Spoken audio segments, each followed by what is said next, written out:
the M113 needs to chill out.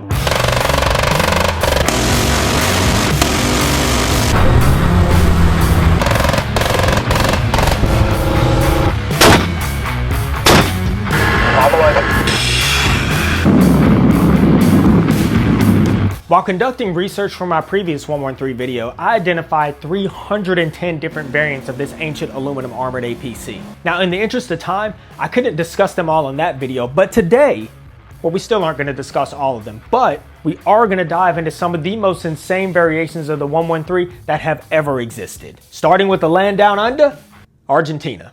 Seems like a weird place to start, I know. Like, what could Argentina, of all places, do to a 113 that could be considered crazy? Well, how about mounting a 20mm Oerlikon autocannon to the top of it?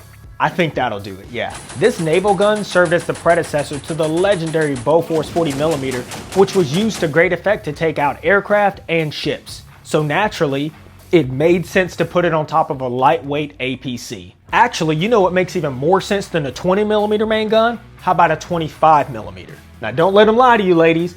Bigger is always better. The Armored Infantry Fighting Vehicle, or AIFV, is what you get when you attempt to turn a 113 into a budget Bradley fighting vehicle. The AIFV was topped with a 25mm Oerlikon KBA, which still sees widespread use to this day. This is an insanely versatile autocannon capable of firing various types of ammunition for any occasion imaginable. Now, there's no denying the awesome firepower of the KBA, so in true bigger is better fashion, the natural progression is to take this gun to the next level.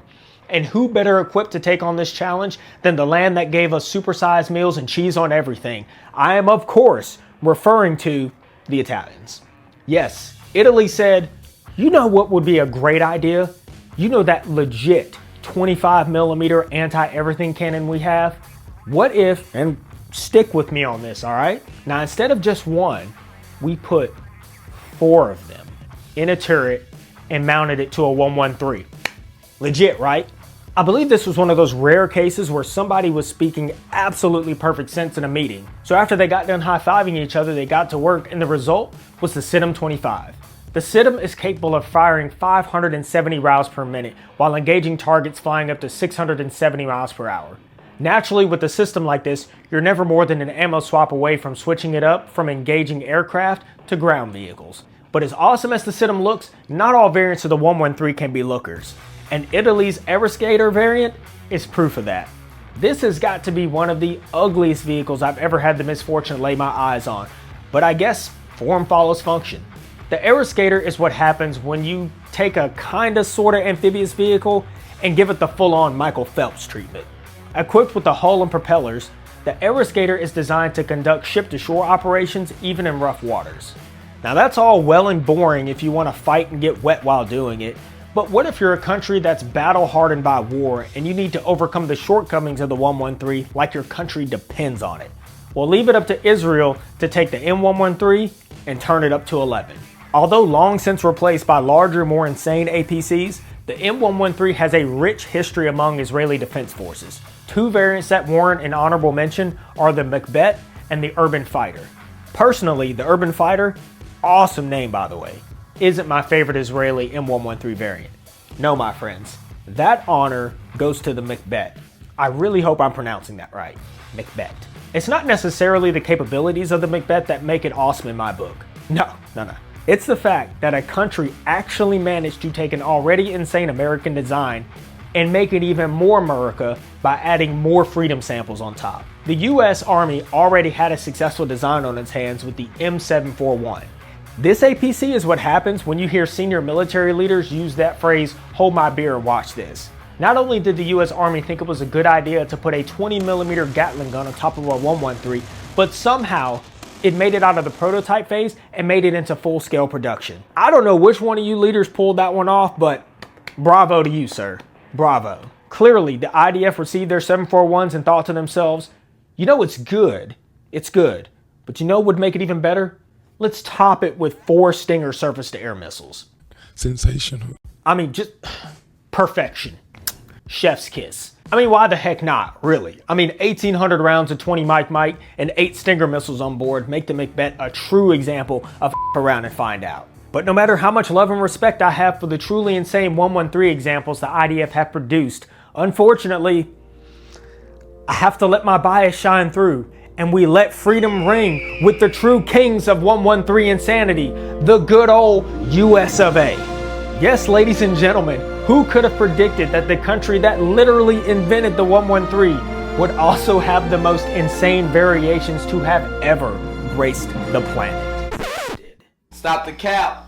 Y'all have put me in a really tough situation because it was my duty as an American to decide which of the 43 US variants of the 113 deserve the honor to be bestowed with the prestigious award of Needs to Chill Out. But I pressed on, and may I now present to you my recommendations for the top 10 most insane variants of the M113. Number 10 may come as a surprise, but I'm giving it to the humble M548. Sounds insane, I know, but hear me out. The 548 was designed to be first and foremost a tracked cargo carrier. Now, it didn't take long for someone with some rank and too much to drink one night to realize that this tracked mule could be retrofitted in some pretty insane ways. With a little ingenuity sprinkled in with some crazy, the M548 served as a solid foundational platform where many M113s higher up on this list were built on. And because of its influence with sparking the fire of the more insane variants, it's earned its place in the top 10. Coming in hot in the number 9 spot is the M132 armored flamethrower. Like, do I have to say more? I shouldn't, but for those of you who doubt my sanity, I guess I should explain. Flamethrowers have a rich history in burning out dug-in enemies in the most brutal way imaginable. The obvious problem with flamethrowers is that they could be just as hazardous to the operator as they are to the enemy. The solution? Well, stick it in a 113 and give it a coax machine gun for good measure. But simply having a flamethrower isn't enough to put the M132 on this list. No. What stood out to me the most isn't necessarily the firepower it possessed, pun most definitely intended, but rather the doctrine around how it was implemented. Operators quickly developed a technique where they would use the 7.62 coax machine gun to suppress the enemy until they could get close enough to implement what they would call a wet burst. This is where they would spray unignited raw fuel on the target, then follow it up with a second flaming burst. Not only did this help to conserve precious fuel, but they also found it to be more effective at causing damage to targets up to 170 meters away. Now, while flamethrowers may not be as relevant on the battlefield today, the tow missile, on the other hand, well, it most certainly is. The M901 Improvised Tow Vehicle, or ITV, first and foremost makes it on this list because its name is an acronym which includes another acronym. Now, all jokes aside, the M901 earns its place on this list because of its dual tow launchers perched atop a turret capable of 360 degrees of rotation. That, along with its ability to carry up to 12 tank-killing tow missiles in a lightweight amphibious and air transportable package, make it a versatile force multiplier. As awesome as the M901 was in firepower, it did have a major design flaw in that it was essentially rendered unable to move once its tow launchers were raised into the firing position. This clearly isn't good, as it forces the already thin-skinned M901 to remain exposed for far longer than necessary when engaging targets. Launching itself in the number 7 spot, the M1064 is equipped to carry an M121 120mm mortar right up to the enemy's doorstep. It's hard to make jokes about this platform because, to be perfectly honest, this thing is legit. Like, it's pretty much all business. When called upon, the 1064 puts in work with a well-trained crew capable of putting up to 16 rounds per minute of 120mm mortars on targets up to 7,200 meters away. God bless those of you who take on the responsibility of sending indirect fires downrange. I personally don't have the mental fortitude to do all that math. I'm more of a gun guy. Well, more like a machine gun kind of guy. Actually, if I had it my way, I'd have a machine gun with more than one barrel. Like a couple of them bound together in some kind of circular manner.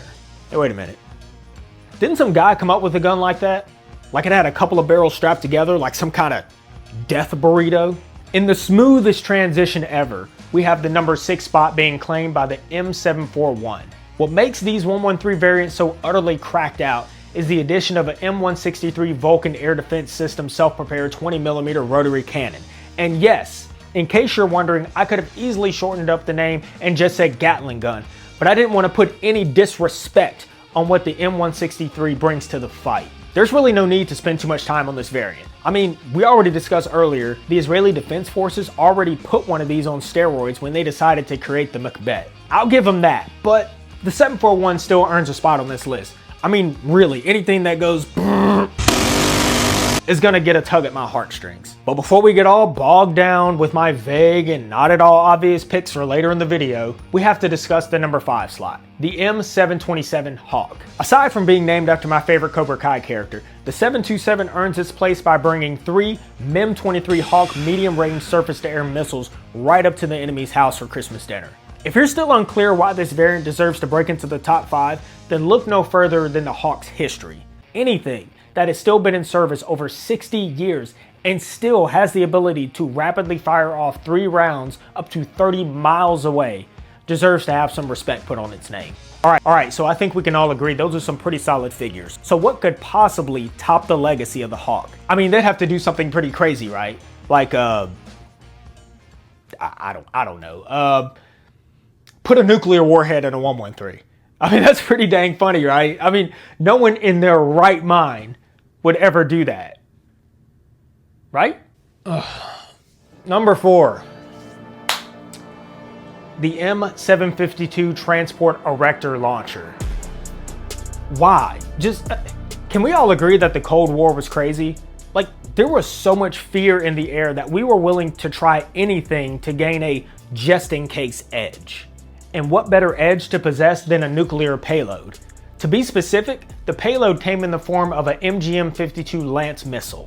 Now, although it could be configured with a conventional payload, the true play stupid game, win stupid prizes party piece of this missile was the 100 kiloton Whiskey 70 nuclear warhead. And oh, by the way, this missile could reach out and tickle you up to 75 miles away. And to make matters worse, well, good for us, worse for you, the M752 never traveled alone. No sir, it always traveled with a battle buddy plus 2 carriers which hauled 2 reloads each. Now in case you're struggling with basic math, that means each Lance battery carried 6 missiles total and can fire off all 6 within 1 hour. To be clear, this was way more than a prototype. The M752 was fielded with up to 700 nuclear warheads stationed throughout Europe, various NATO countries, and South Korea. The program was eventually scrapped and the warheads in their vehicles were ultimately decommissioned. Now, as much as I'd like to say that's as crazy as the 113 had gotten, that's just not the case. Now, if you thought the M752 was a controversial pick, then I'm sorry to say my number 3 pick is just going to be even more of a head scratcher. The XM734 mounted infantry combat vehicle, well, it was never fielded.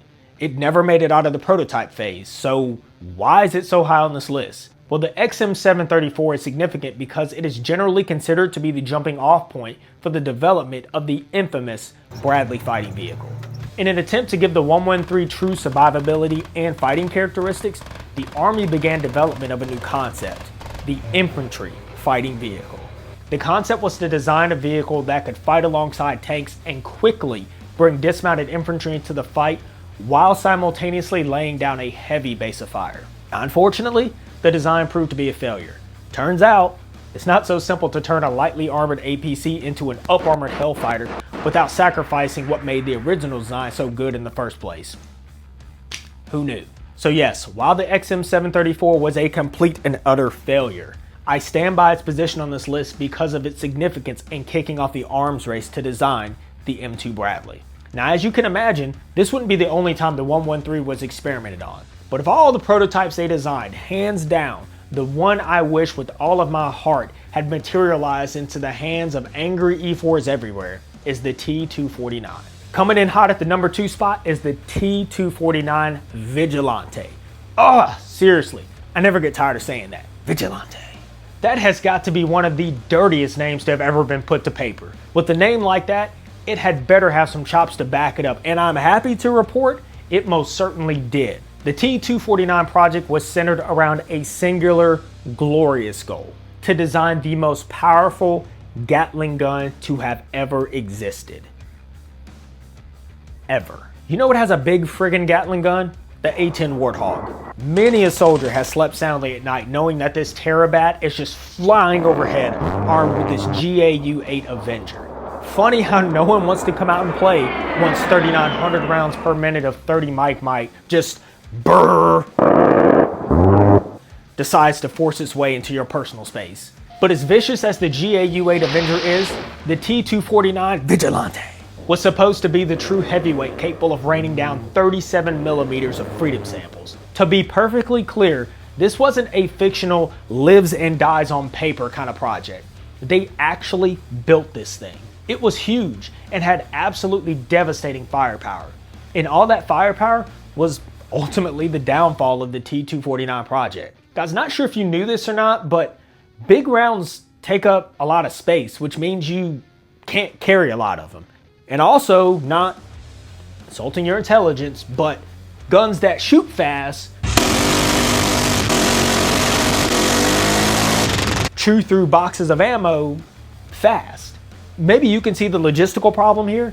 The laughably small 192 round drum magazine could be emptied in 4 seconds. You would be lucky to get 4 bursts out of it. Admittedly, not the most practical gun in the world, but hey, a guy can dream, right? And I still want one.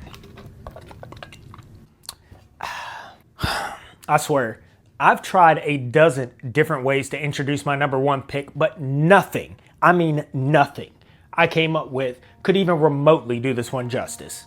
Ladies and gentlemen, I present to you the winner of the award for the M113 that truly embodies the need to chill out.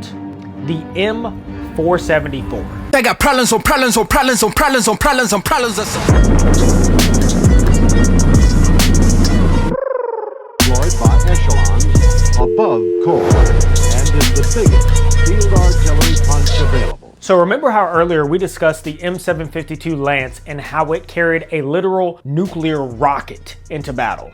Well, meet its roided out cousin, the M474. This 113 was designed to carry an MGM-31 Alpha Pershing missile on its back. That probably means nothing to you, so here are some numbers to put this insanity into perspective. This missile was almost 35 feet long and weighed over 5 tons. It carried a nuclear warhead capable of dishing out 400 kilotons compared to the Lance's 100 kiloton payload. Not only did it deliver 4 times the force, but it did it while traveling 6 times further with an operational range of 460 miles. And just to be clear, no single 113 could handle this beast. Nah, it took 4 of them to bring all the components to the fight. And this was no prototype. They actually fielded this thing and made it fully operational. To put in perspective how devastating this 113 could have been if one of these warheads was utilized, here's what would happen if a 300 kiloton warhead was detonated.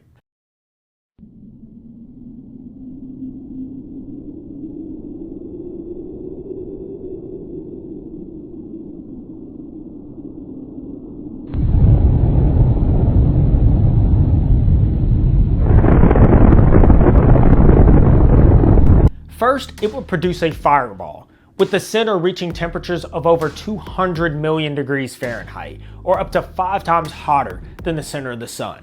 Anything, metal and roads within a mile of the blast would melt within 1 second. Within 3 miles of the explosion, your clothes would catch fire and would cause 3rd-degree burns. If you didn't burn from the explosion, you would have permanent vision damage.